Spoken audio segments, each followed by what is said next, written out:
Hello friends, कैसे हो। तो आज हमारी क्लास कई दिनों बाद आई है और हमने हमारी पिछली क्लास में जो छोड़ा था हम वहीं से स्टार्ट करने वाले हैं। हमने हमारी पिछली क्लास में आपको कुछ पढ़ाया था सीक्वेंस रूल, जिसके अंदर हमने आपको बताया था कि जो क्रियल कार्बन होता है और उसकी चार जो संयोजकता होती है, जो बॉन्डेड हो चार होते हैं, उसके बॉन्ड कितने चार बॉन्ड होते हैं। ये चार बॉन्ड, इन पर कौन कौन सा समूह किस तरह जुड़ेगा उसके बारे में हमने कल पिछली क्लास में चर्चा की थी। तो अब हम आगे चलेंगे। हमने पिछली क्लास में आपको बताया था कि हम डी और एल के बारे में आपको बताएंगे, ठीक है। और हम आपको जो सीक्वेंस रूल है, अनुक्रम नियम, उसके बारे में थोड़ा और जानकारी देंगे कि वो किन किन वैज्ञानिकों ने मिलकर किया था नॉर्मली।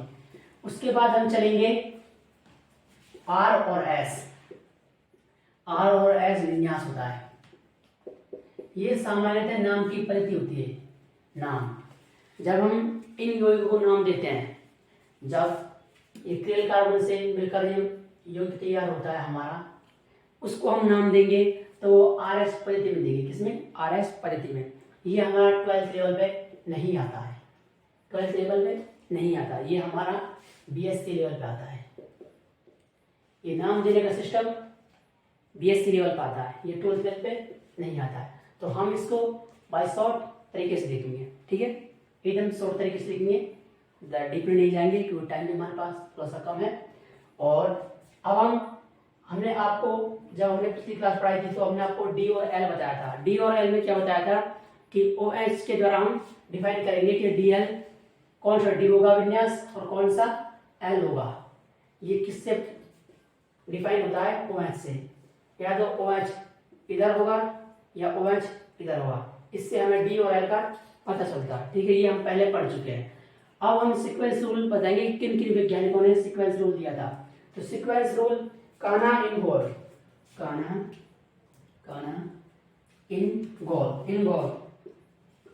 इनगोल एक वैज्ञानिक थे जिन्होंने सीक्वेंस रूल दिया। इनके साथ एक और वैज्ञानिक थे, इनका नाम है प्रीलॉन्ग। ये दो वैज्ञानिक थे जिन्होंने ये सीक्वेंस रूल दिया, अनुक्रम नियम।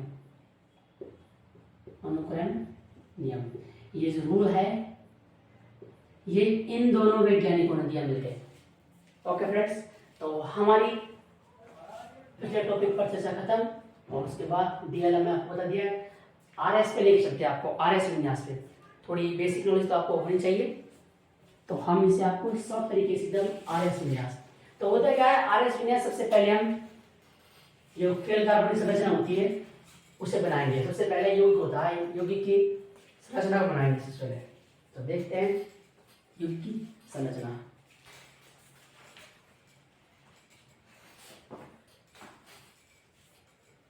आर और एस होता क्या है? आर एस, आर का मतलब होता है रैक्टस। रैक्टस बोले तो ये एक लैटिन भाषा का शब्द है, रेक्टस। आर का मतलब रेक्टस यानी दाईं ओर, दाईं ओर। आर का मतलब रेक्टस यानी दाईं ओर, ठीक है। और एस, एस का मतलब sinister, sinister. Okay friends, sinister यानी बाईं ओर। ये हमारा बन के आएगा एक तरह से यौगिक कंपाउंड ऊर्जा तैयार होगा। यहाँ पर कोई यौगिक, यहाँ पर कोई परमाणु होगा, अणु परमाणु जुड़े होंगे इस तरह से। और जब हम इसको नाम देंगे तो आर एस में नाम देंगे। अब किस तरह देंगे? अगर हमारी, जैसे हमने इसको कंप्लीटली तैयार किया अनुक्रम नियम के अनुसार, हमने इसको कंप्लीटली तैयार कर लिया, पूरी तरह जमा लिया, तो अब प्रायिकता देंगे हम। जैसे मान लो यहाँ पर 1 है, यहाँ पर 2 है, यहाँ पर 3 है, यहाँ पर 4 है। ये हमारी तरह से प्रायिकता जम चुकी है। प्रायिकता देकर हमने पूरे यौगिक को जमा लिया है। अब हम क्या करेंगे, ये हमारी इस तरह जा रही है, यहाँ हमारी नजर इस तरह घूम रही है, तो ये एक हमारा बनेगा, मान लो सपोज करो ऐसे, ऐसे बनेगा सपोज करो। यहाँ पर 1, सॉरी यहाँ पर 1, यहाँ पर 2, यहाँ पर 3 और यहाँ पर 4, यहाँ पर ऐसे घूम रही है। तो अगर हमारी आगे ऐसे घूमती है बाईं ओर तो ये एस, एंटी क्लॉक। अगर एंटी क्लॉकवाइज घूमती है, एंटी क्लॉक, तो बाईं ओर, यानी ये हो जाएगा कौन सा एस, ये हो जाएगा एस विन्यास, एस विन्यास। अगर हमारी क्लॉकवाइज आंख घूमती है, यानी दाईं ओर घूमती है, तो वो हो जाएगा आर विन्यास। ठीक है, वो आर विन्यास हो जाएगा। तो ये मैंने आपको शॉर्टली बताया है, और आप यहाँ तक पहुँच जाओगे सीक्वेंशियल के थ्रू। तो उसके बाद आप सिंपली नाम दे सकते हो ऐसे जमाने के बाद। और हाँ, एक बात और ध्यान रखनी है कि जो हमारा ये फॉर्मूला होता है, ऐसे मान लो ये फर्स्ट में होता है हमारा, ये वाला होता है, यहाँ पर एच मान लो, और ये सी हो गया, और ये इस तरह से, और ये है ना, और ये OH C2H5 COCH। ठीक है, मान लो ये है, तो ये दोनों होते हैं, ये तो हमेशा इस लाइन पर आएंगे, किस पर, इस लाइन पर। ठीक है, और एक डॉटेड लाइन होती है, पीछे की साइड होती है, तो पीछे वाला हमेशा दूर होता है और दूर हमेशा यहाँ पर आता है, ध्यान रखना हमेशा इस बात को। और नाम देते समय अगर बाय द वे ये हमारा मान लो 2 नंबर पर आ गया, सपोज करो 4 नंबर पर हमारा, 4 नंबर पर, और हमें 4 नंबर पर एक्चुअल में यहाँ लाना है, इसे यहाँ पर लाना है, तो हम 180 पर ही घुमाएंगे, न कि 90 डिग्री या 270, इन पर हम नहीं घुमाएंगे, क्योंकि हम पिछली क्लास में हम डिस्कशन कर चुके हैं इस बात के बारे में। तो हम ओनली ऑन 180 पे से घुमाएंगे इस यौगिक को, यहाँ पर जो यौगिक होगा उसे हम इस तरह रखेंगे और इन तीनों को रोटेट करेंगे, तभी 180 से घूम पाएगा, ऐसे या फिर ऐसे। ओके फ्रेंड्स, तो हम इन सबको पढ़ते हुए आगे चलते हैं। तो ये हमारा आर और एस विन्यास शॉर्ट तरीके से हो गया। इसके लिए अगर किसी को जरूरत होगी, किसी की डिमांड होगी अच्छी तरह से, तो उसके लिए अलग से वीडियो दे दी जाएगी। अगर कोई बंदा हाई लेवल का है तो उसके लिए अलग से दे दी जाएगी, बट 12th लेवल तक ये नहीं आता है। अब हम चलते हैं रैशमीकरण। रैशमीकरण होता क्या है, इसके बारे में पढ़ेंगे। रैशमीकरण,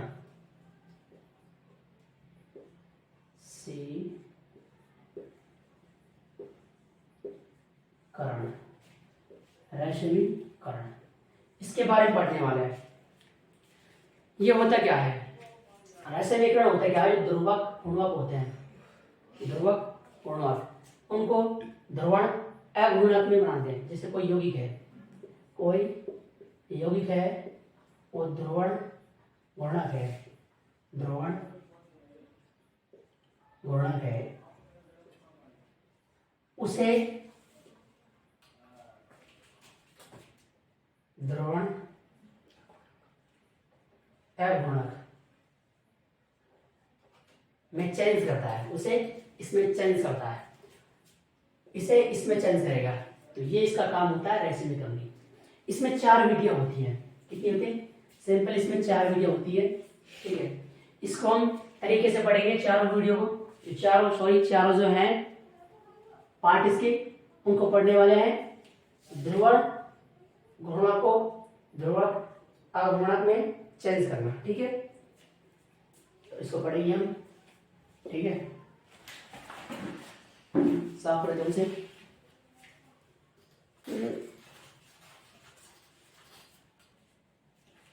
हाँ, तो अब हम रैशमीकरण के बारे में पढ़ेंगे। तो रैशमीकरण में मैंने आपको बता दिया है कि ध्रुवण गुणक को ध्रुवण अगुणक में चेंज करना ही रैशमीकरण होता है। तो उसको चेंज करने के लिए कोई तो होगा। जैसे मान लो ये यौगिक है पूरा की पूरा, और इसे हम चेंज करेंगे, तो किसी न किसी की तो प्रेजेंस, कोई ना कोई तो यहाँ पर उपस्थित होना पड़ेगा। तो या तो अम्ल हो या क्षार हो, अम्ल हो क्षार हो। ठीक है, या फिर ऊष्मा हो या प्रकाश हो। चारों में से कोई सा हो सकता है, इनमें से कोई सा भी हो सकता है। ठीक है, तो इन चारों की प्रेजेंस में यौगिक को ध्रुवण अगुणक से में चेंज किया जाता है। तो उसके लिए हम एक एग्जांपल लेंगे और एक एग्जांपल की सहायता से हम आपको समझाएंगे। ओके फ्रेंड्स, एग्जांपल लेते हैं C6H5, फिर C11O, CH और यहाँ पर CH3 और CH2 और CH3। अब इसे हम हीट करते हैं, इसे करते हैं हीट करेंगे CH3। तो हीट करेंगे तो अब इसे हम हीट करेंगे, ये कर दिया हीट। हीट करने पर क्या बनता है देखते हैं हम, C6H5। हम इसे साइड में लिखते हैं यहाँ पर C6H5 C11O। ओके फ्रेंड्स, और यहाँ पर CH CH3 और CH2 CH3। इसमें और इसमें क्या चेंजेस, कुछ भी चेंजेस नहीं हुआ है। इसमें और इसमें कुछ भी चेंजेस नहीं हुआ है। खाली चेंज क्या हुआ है, जब इसकी हम स्ट्रक्चर बनाएंगे ना, इस वाले की स्ट्रक्चर बनाएंगे। अब ये तो फिलहाल ध्रुवण गुणक है, क्या है, गुणक, और ये ध्रुवण अगुणक हुआ है, अगुणक, अगुणक हो गया, ध्रुवण अगुणक। तो हीट किया कैसे हमने, तो हीट करने पर जो बॉन्डेड है, नए बॉन्ड बनेंगे, पुराने बॉन्ड टूटेंगे, कुछ चेंजेज होगा, लेकिन पूरा की पूरी स्ट्रक्चर ऐसे नहीं। इसमें से कुछ बाहर निकलने वाला नहीं है, इससे कुछ भी बाहर निकलने वाला नहीं है सेपरेट। जैसे हीट करने पर जैसे H2O का निकलना, ऐसे कुछ कुछ बातें होती हैं वो निकलना, लेकिन यहाँ पर कुछ भी नहीं निकलेगा। ठीक है, तो ये सिंपली क्या होगा, ध्रुवण अगुणक हो जाएगा। ध्रुवण अगुणक का मतलब होता है, मैंने आपको पहले बताया था ध्रुवण गुणक के बारे में कि D और L क्या होता है, D और L। अगर कोई D साइड घुमा रहा है और एक L साइड घुमा रहा है, ठीक है, तो या तो D साइड घुमाए या फिर L साइड घुमाए, तो वो तो होता है, सॉरी लाइट चली गई यार, क्या कर, एक मिनट, ओ लाइट आ चुकी है दोस्तों। तो अब हम कंटिन्यू रखते हैं, लाइट आ चुकी है। तो समीकरण में क्या होगा, जो ध्रुवण अगुणक, एक मिनट, गुणक, ध्रुवण गुणक हुआ, इसको हम ध्रुवण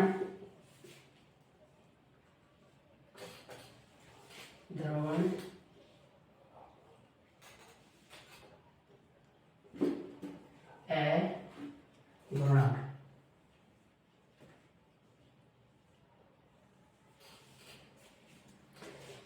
ध्रुवण गुणक को ध्रुवण अगुणक में चेंज करना है। इसके लिए हमने देखा था कि किसकी प्रेजेंस होनी जरूरी है, या तो साल्ट हो या फिर सॉरी साल्ट नहीं, साल्ट तो लवण हो गया ना, या तो बेस यानी अम्ल, या फिर क्षार हो, या फिर टेम्परेचर हो, ताप ऊष्मा, जिसे हम ऊष्मा कहते हैं, ऊष्मा हो, या फिर प्रकाश हो, प्रकाश लाइट। ठीक है, ये चार की प्रेजेंट होना जरूरी है। हमने आपको एक एग्जांपल दिया था पिछली बार। ठीक है, तो ये हो गया ध्रुवण गुणक। हमने आपको बताया था क्या होता है, या तो D साइड घूमे या फिर L साइड घूमे। ठीक है, कोई भी यौगिक कंपाउंड या तो D साइड या L साइड, ये हमने आपको बता दिया था। और ध्रुवण अगुणक कैसे कहते हैं, D साइड घूम जाए और L साइड घूम जाए, दोनों कैंसिल हो गए, D भी कैंसिल हो गया और L भी कैंसिल हो गया, तो ध्रुवण अगुणक हो जाएगा। यानी 50% तो D L हो जाएगा और 50% D क्या हो जाएगा, D हो जाएगा। D और L दोनों 50% हो जाएंगे, 50-50।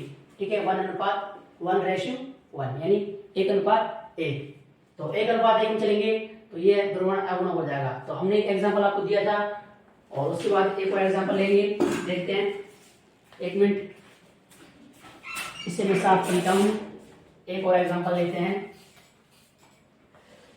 तो 50% हो जाएंगे, 3 और ध्रुवण अगुणक हो जाएगा। इसके 4 भाग होंगे, उन 4 भागों को हम पढ़ेंगे। उससे पहले हम एक एग्जांपल लेते हैं और एग्जांपल पे छोड़ देते हैं और इसकी कुछ बातें हैं उनको भी हमें ध्यान रखना होगा।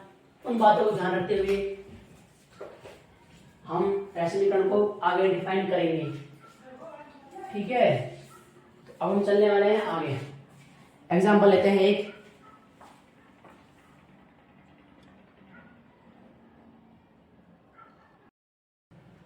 हाँ, तो एग्जांपल लेते हैं एक। एग्जांपल है हमारा CH3 और C double bond O, CH, CH2, CH3 और इसकी वेलोसिटी यहाँ पर एक और लाना पड़ेगा क्योंकि ये है तो CH3। इसे हम एसिड देंगे, यानी प्रेजेंस किसकी होगी? एसिड की। एसिड की जैसे प्रेजेंस होगी तो चेंजेस तो कुछ भी नहीं होगा इसमें, क्या कुछ भी चेंजेस नहीं होगा। यहाँ पर बॉन्ड सॉरी ऐसे, ओके। CH2 और ये CH3 और यहाँ पर CH3 सारी चीज। अब क्या होगा? इसका नाम एक बार देखो, नाम देखो। इसका नाम होगा DS मेथिल 1,2 पेंटेनॉल या फिर DLS मेथिनॉल 2 पेंटेनॉल, ठीक है, मेथिल पेंटेनॉल। देखते हैं ये हो जाएगा DL, ठीक है। DL उसका 3 1 2 3 4 5 3 पे क्या है? मैथिल। तो मैथिल 3 मैथिल, ओके। और 2 पे क्या है? Pentanol, 2 pentanol, methane, ethane, propane, butane, pentanol. Pentanol,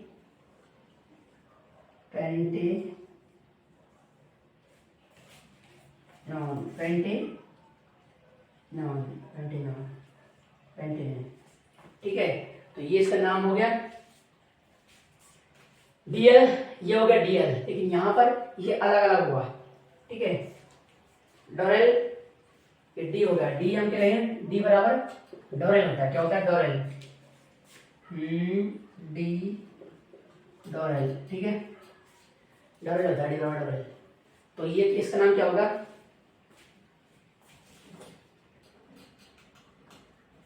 ये O है, सॉरी। इसका नाम देखते हैं। तो ये D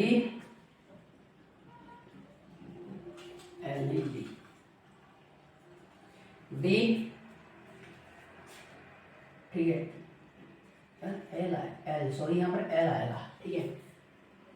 L आएगा। लोरेल, सॉरी, लोरेल है ये, लोरेल, ओके। लोरेल। तो D3 मेथिल 2 पेंटेनॉल, 3 मेथिल 2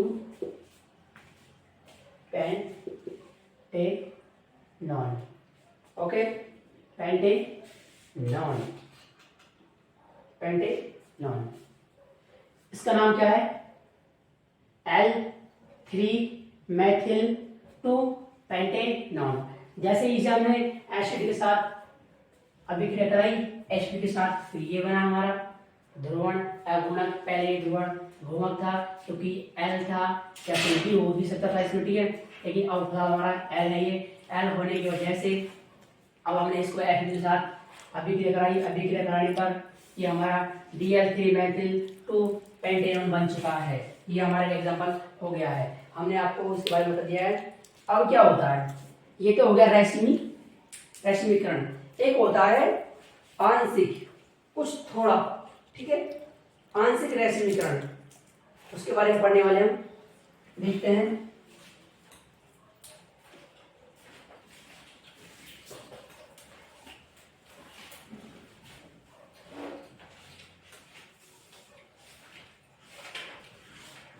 अब क्या होगा, इसमें कुछ त्रुटि आएगी, इसमें क्या कुछ त्रुटि आती है, तो त्रुटि आने की वजह से आंशिक वर्ड लग जाता है, इसमें थोड़ा आंशिक वर्ड लग जाता है, वैसे कोई खास नहीं हो, ठीक है, छोड़ो। अब क्या होता है, कुछ दिशा पर निर्भर करती है, ये रेशमिक जो रेशमीकरण होता है वो कुछ एक दो बात उन पर डिपेंड करती है। कौन कौन सी बात है कि कमरे के ताप पर, यौगिक में मैं आपको लिख रहा हूँ फर्स्ट, जो कुछ यौगिक होते हैं ना, यौगिक, कुछ जो यौगिक होते हैं उनमें रेशमीकरण कमरे के ताप पर, कमरे के ताप पर संपन्न हो जाता है,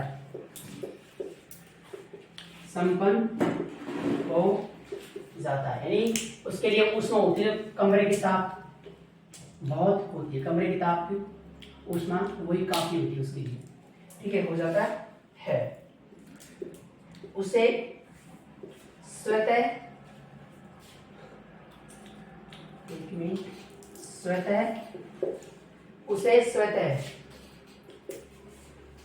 हम स्वतः रेशमीकरण कहेंगे, ठीक है। यानी कुछ यौगिक होते हैं जो कमरे के ताप पर ही क्या है, उनकी रिएक्शन होती है, वो संपन्न हो जाती है, कमरे के ताप पर उनकी रिएक्शन होती है, वो संपन्न हो जाती है। रेशमीकरण क्या होता है, संपन्न हो जाता है, तो उसे स्वतः रेशमीकरण कहते हैं, ठीक है। जैसे कि कमरे के ताप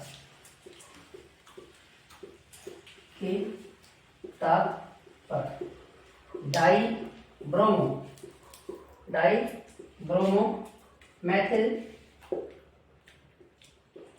ब्रोमोमेथिल, ठीक है, ओके, ये है एग्जांपल, डाइब्रोमोमेथिल ब्रोम पेरोक्साइड। सॉरी, देखते हैं इसको एग्जांपल को।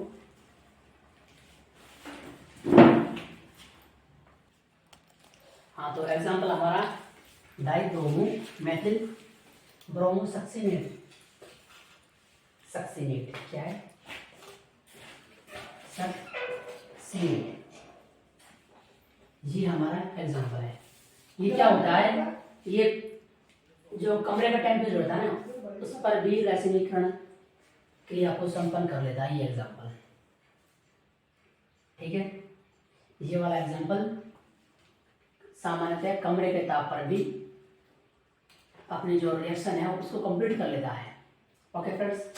तो ये सिर्फ जो ये वाला कॉन्सेप्ट है पहले वाला, ये उन्हीं यौगिकों में होता है जिनमें एटॉमिक कार्बन से हाइड्रोजन परमाणु जुड़ा होता है, जो कि इसमें ऐसा होता है, सक्सीनेट में ऐसा होता है, ठीक है फ्रेंड्स। एक ही टॉपिक है इसका हमारे पास, और होंगे बट अगली क्लास में, ठीक है, शायद देखते हैं, नहीं इतना ही इसमें, ठीक है। तो रेशमीकरण में इस बात की ध्यान रखनी बहुत जरूरी है, ये टॉपिक है कि सामान्यतः कमरे के ताप पर भी बहुत सी क्रिया संपन्न हो जाती है। एग्जाम्पल के लिए डाइब्रोमोमेथिल सक्सीनेट हो गया, और इसमें क्या होता है, एटॉमिक कार्बन होता है, हाइड्रोजन होता है, इसीलिए वजह से ये सामान्यतः कमरे के ताप पर क्रिया पूरी हो जाती है। फ्रेंड्स, हमारी वीडियो पूरी हो चुकी है, ठीक है, ये हमारा टॉपिक पूरा हो चुका है। कल हम पढ़ने वाले इसके 4 पार्टों के बारे में, तो नेक्स्ट क्लास में मिलते हैं फ्रेंड्स, ठीक है। वीडियो अच्छी लगी तो लाइक करें, शेयर करें, कमेंट करें, और हमारी वीडियो को लोगों के साथ शेयर करें, और जो भी कमी हो उसे कमेंट में जरूर दें। Thanks for you.